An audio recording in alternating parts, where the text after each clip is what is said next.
8:45, this is a Sri Lanka Broadcasting Corporation. The news edited by J. Yogaraj and read by Lavani Vijayatunga. First, we take a look at the headlines. The President says that Sri Lanka focuses attention in strengthening the ties between the European Union, India and regional economies. $150 million aid from the World Bank to strengthen Sri Lanka's financial sector. 2023 ordinary level results will be released in 2 weeks. Port City Colombo signs an MOU to attract investors at Invest Sri Lanka Retire Sri Lanka event in Singapore. Kalaha Bhadravati National Bhikkhu Care Centre Trust Bill passed in Parliament. Sri Lanka cricket summoned before COPE. The second National Convention of Sri Lanka Podujana Peramuna will be held on the 15th of this month at the Sukadasa Indoor Stadium. Parliamentarian Imtiaz Bakir Makar said the youth of this country will be at a disarray if the trust on the democratic institutions is broken. In news overseas, US, India diplomats and defense chiefs pledge cooperation. And in sports news, Aravinda De Silva to be inducted into the ICC Hall of Fame. Those are the headlines, and now let's move on to the details of the local news. The World Bank's Board of Executive Directors on Thursday approved a $150 million in financing for Sri Lanka to strengthen the resilience in the financial sector. Sri Lanka's economic crisis highlights the need for strong safety nets to support the financial sector. Stable and reliable banking sector is essential for the economy, business and individuals, small businesses and poor households, said Faris Hadadzovos, World Bank Country Director for the Maldives, Nepal and Sri Lanka. Strengthening the deposit insurance scheme will help to protect the savings of smaller depositors, including women and people living in rural areas. It will also sustain the confidence in Sri Lanka's financial system, a critical part of building the country back better, Hadadzavos added. The Financial Sector Safety Net project is designed to boost the financial and institutional capacity of Sri Lanka in deposit insurance scheme, which is managed by the Central Bank of Sri Lanka. The financing will help to boost the reserves of the SLDIS, which could be used towards paying out to insured depositors of banks and licensed finance companies. The Kalaha Bhadravati National Bhikkhu Care Centre Trust Bill was passed today with amendments. The second reading debate of the bill was held today from 10:30 a.m. Then amendments were added to the bill during the committee stage, and the bill was passed after the third reading. The results of the 2023 GC Ordinary Level Examinations are slated to be announced later this month, Minister of Education Susi Premajanta revealed. Accordingly, results of the 2023 Ordinary Level Examinations will be released within the next 2 weeks. Minister Premajanta revealed this while speaking to the media in Colombo this afternoon. Invest Sri Lanka Retire Sri Lanka, an event focusing on attracting investment to Sri Lanka, was held in Singapore recently. The event served as a backdrop of the signing of a memorandum of understanding between the Port City Colombo and the Singapore Sri Lanka Business Association. Invest Sri Lanka Retire Sri Lanka was organized by the Singapore Sri Lanka Business Association with valuable support of the High Commission of Sri Lanka in Singapore. This event provided a platform for in-depth discussions on the investment opportunities in Sri Lanka, particularly in the sectors such as technology, real estate, healthcare, sustainable agriculture and manufacturing. It also addressed the critical questions and concerns of those considering Sri Lanka as a destination for travel, investment or retirement. Notably, the event featured distinguished speakers including Dr. Nandalal Veerasinghe, Governor of the Central Bank of Sri Lanka, Ahmad Rees, Acting High Commissioner for the High Commission of Sri Lanka in Singapore, who played key roles in presenting valuable insights and perspectives. Tulsi Alvihare, Deputy Managing Director of Port City Colombo, presented the investment opportunities within the Port City Colombo Special Economic Zone with a special focus on thrust sectors such as information technology and business process outsourcing, that's IT/BPO sector. This is the news from the Sri Lanka Broadcasting Corporation. Your next generation digital banking partner, People's Bank. And we continue with more local news. Sri Lanka Cricket has been issued summons to appear before the Committee on Public Enterprises, that's COPE, later this week. Accordingly, the Cricket Board has been asked to make an appearance before the committee on the 14th of November, COPE Chairman Professor Ranjith Bandara stated. Governing body fell victim to a series of allegations recently, with the Minister of Sports Roshan Ranasinghe too claiming that SLC had spent over 34 million rupees as fees for lawyers alone, while also alleging that a group of officials made efforts to flee the country after a purported fund transfer of $2 million. A joint proposal regarding the removal of the office bearers of the SLC brought forth the government and the opposition was also passed unanimously in Parliament without a vote on Thursday following a 7-hour parliamentary debate on the matter. The proposal expected to pass the stance that the office bearers of Sri Lanka Cricket should step down and a new legislation for the cricket administration is needed to be passed through a new act in order to maintain corruption-free, transparent cricket governance. President Ranil Wickremesinghe says that Sri Lanka focuses attention in strengthening ties between the European Union, India and regional economies. Sri Lanka remains an important component when there are changes happening in the global sphere. The President made these remarks at an annual function to distribute certificates to the students who had completed studies at the Bandaranaike International Education Studies Centre. The President also pointed out the negative impacts arisen at regional political socio-economic structures due to the conceptual conflict between US and China. The conflicts at present might get worsened in the future and it will lead to a global multi-economic crisis and political instability. Sri Lanka adopts a friendly and impartial foreign policy among the Asia-Pacific countries. The President also pointed out that the relationship between the Indian Ocean and the Pacific Ocean was established through the China's One Belt, One Road concept.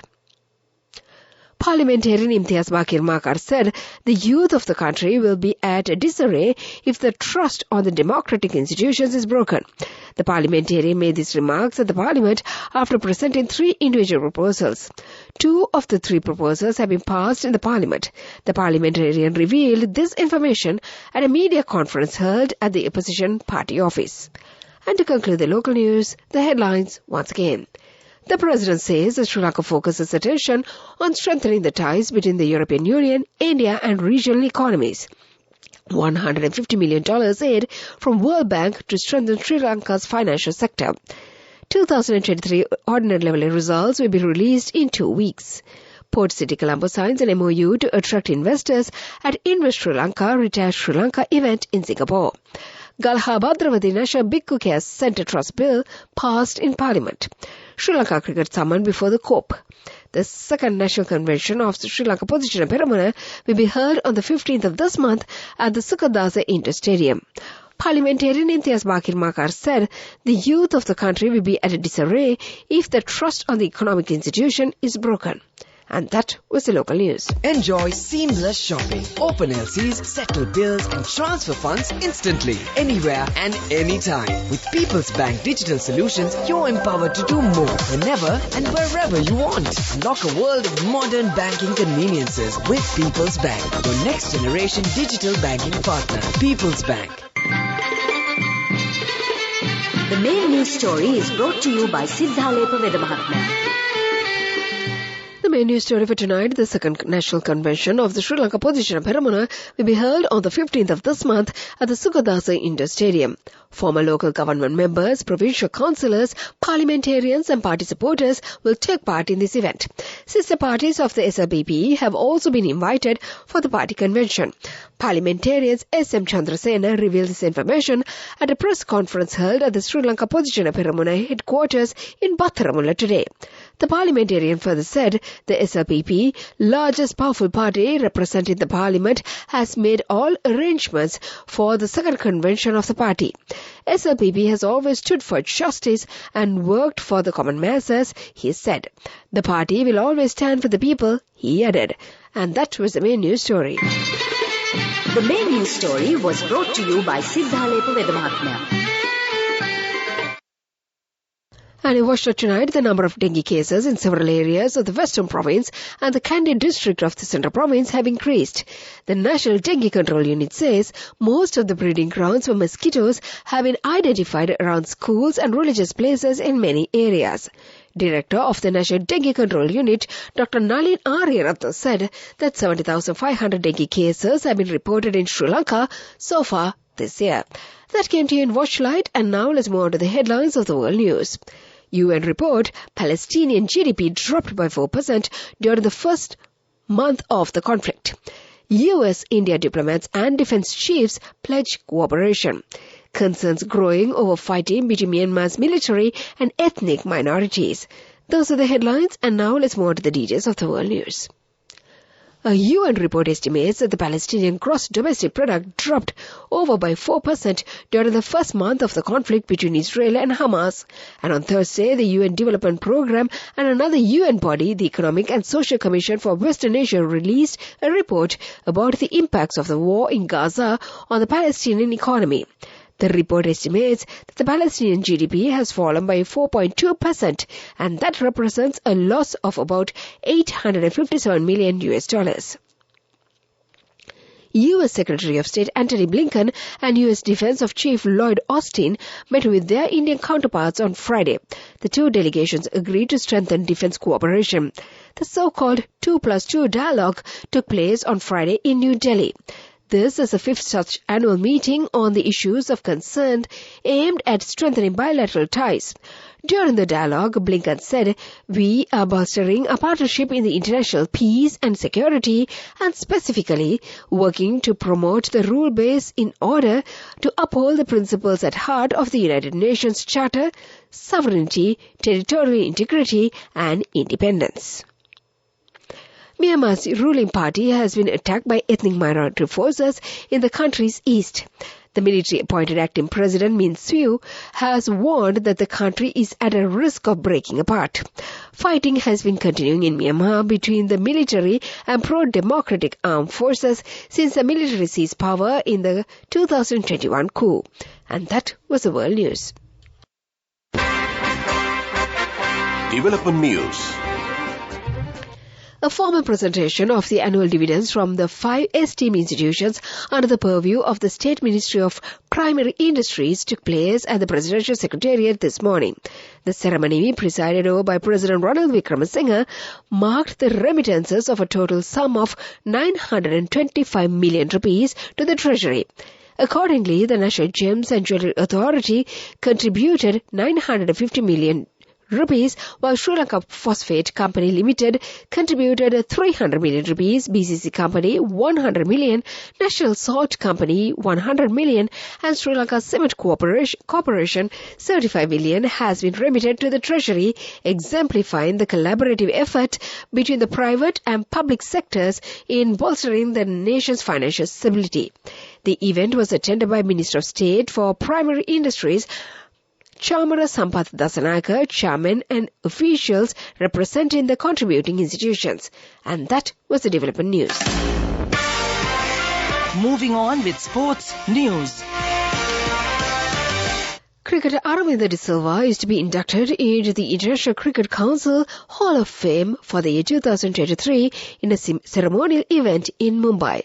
That was the sports news. Business news coming up. Go ekak thiyana youth ekata life eke change ekata niyameta set wenna as wahagena dagapu veena habe karanna youth ekata niyameta set wenna friendship eka menna. The all-new NSB Ithru Mithru account, NSB IM, a plan for your dream. Business news sponsored by National Savings Bank, the safest place for your money. Hemas Holdings PLC delivered resilient results in the first 6 months of the financial year 2023-24 to post a cumulative group revenue of 59.0 billion rupees, a 13.5% growth over the previous year. Amidst the increasing strain on operating expenses, the group's operating profit and earnings for the period experienced a marginal growth of 4.1% and 3.7%, reaching 4.9 billion rupees and 2.3 billion rupees respectively. respectively. During the quarter, the group achieved a 10% growth in revenue, posting a 29.8 billion rupees for the quarter, with operating profits and earnings for the quarter increasing to 2.8 billion rupees and 1.2 billion rupees, respectively. That is the business news. Economic news follows. Business News. Sponsored by National Savings Bank, the safest place for your money.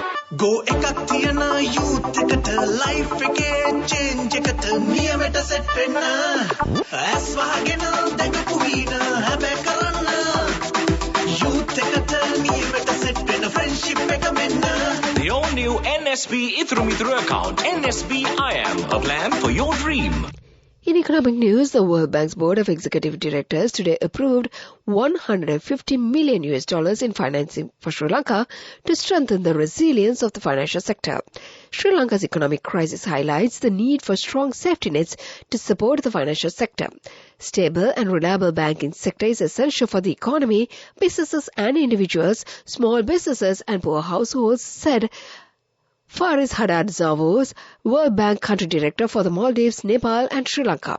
Strengthening the deposit insurance scheme will help to protect the savings of smaller depositors, including women and people living in rural areas.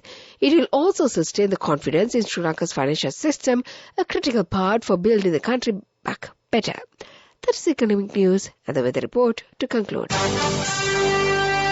Weather report.